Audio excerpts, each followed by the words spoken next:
friends, it's me, thanks to the sun. And there's a lot of snow on the ground, so you know what that means. It's Christmas time! In honor of that, I'm going to be making Lino print Christmas cards.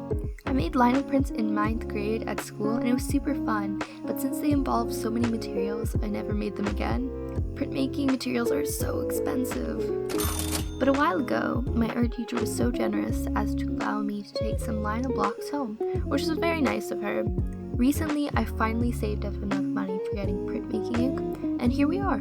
I'll walk you guys through my process for making these cards, but this isn't going to be a formal tutorial, especially since I'm pretty new to this and I'm not the best yet. But if you want, you can follow along. Right now, I'm just sketching out ideas and then copying them to tracing paper so I can put them on the Lino block.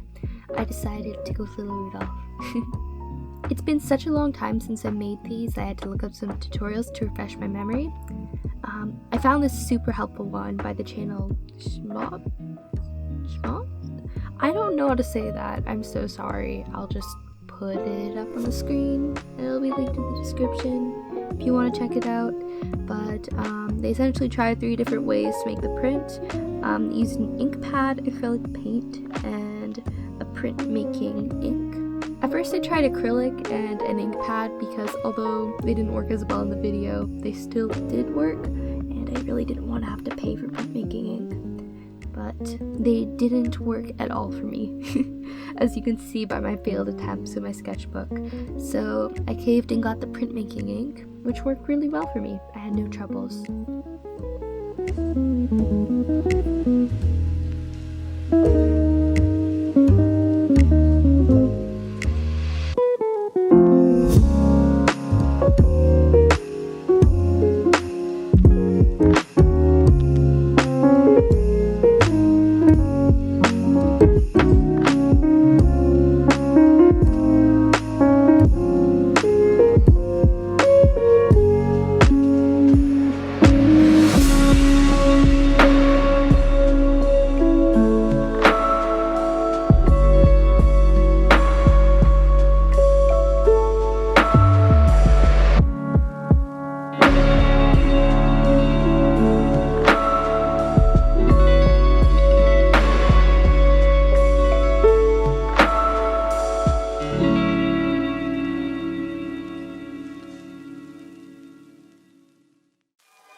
Copied my drawings onto tracing paper, I flipped it around and traced it onto my Lino block. Flipping your drawing is really important, especially if you have text, because when you make your Lino print, it will appear reversed from what appears on your block. Does that make sense? I don't know, I hope so. After I traced it, I carved out my design using the second smallest block cutter. I'll link all the materials I used in the description, by the way. I was originally cutting on top of paper towels because I didn't want the little pieces of block to get all over my desk, but I found the block really difficult to rotate on the paper towel, so I just took it away. I find it a lot easier to make rounded shapes and such when I can rotate the block, so I would recommend carving on a smooth surface if you can. Other than that, I don't really have many helpful tips for this section. Just cut away the pieces of your block that you want to appear white or whatever color your paper is.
easy living?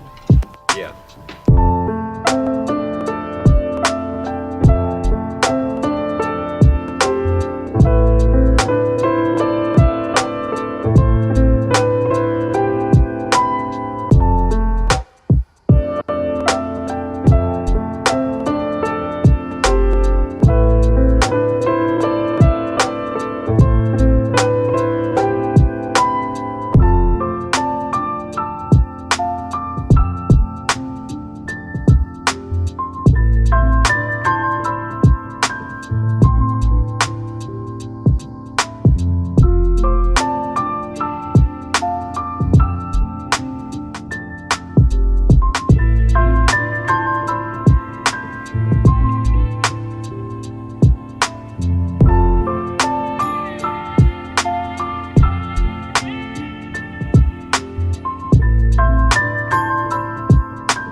now it's time to make the actual prints. For this I used Speedball printmaking ink and some ink rollers I bought off of Amazon. For my palette I used an old piece of clear plastic that I taped up the edges. And here I'm just doing a test print on my sketchbook. I just put a tiny bit of ink on my palette and rolled it out until it had sort of an orange peel texture. And after that I rolled it on the block until it had a similar texture. In class, I was taught to put a piece of paper on top of the block to make a print. We made these outlines on a piece of paper that would go below the block so we could align our print to be in the center of the page. However, I was lazy, so I didn't do that this time. I made prints by putting the block on top of the piece of paper. I'm not sure if that's really incorrect or not, but it's what I did. I found it easier to center the block that way and to apply pressure without bending the paper slightly. It worked for me, but again, I don't know if this is improper or not.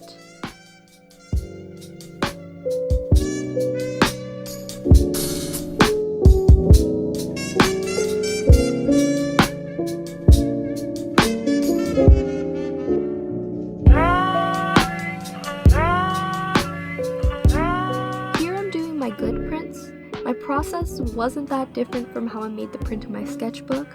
I just added a tiny bit more ink every second print, and additionally I made sure to apply a decent amount of pressure.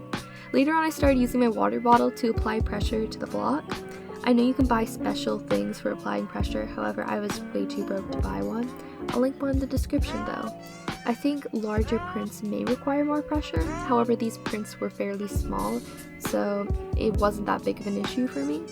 Some of these prints came out kind of patchy, however I kind of like that look. I think it feels more natural. But if you want more clean prints, then that's totally cool.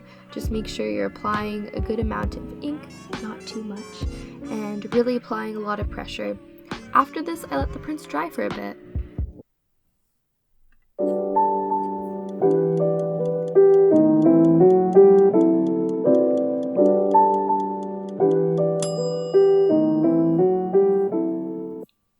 Hello friends, it's the next day, and here are the lovely prints that I made. Some types of ink can take days to dry, and I noticed that by morning if I ran my finger over the prints they would smudge a bit.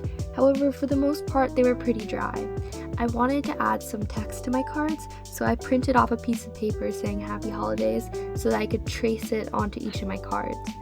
If you can freehand this if you want, this step is totally unnecessary, however I wanted my cards to look consistent.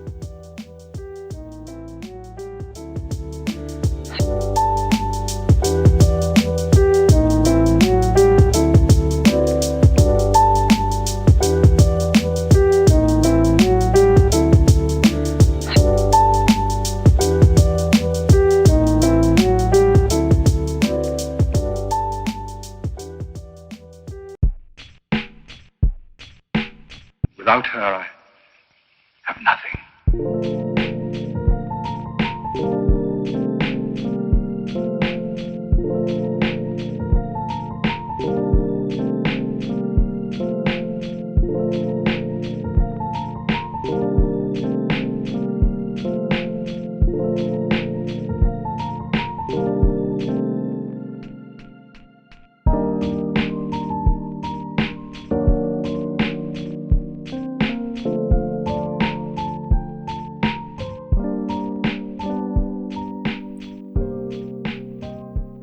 After I traced, I shaded the letters on each card, and here's the final result.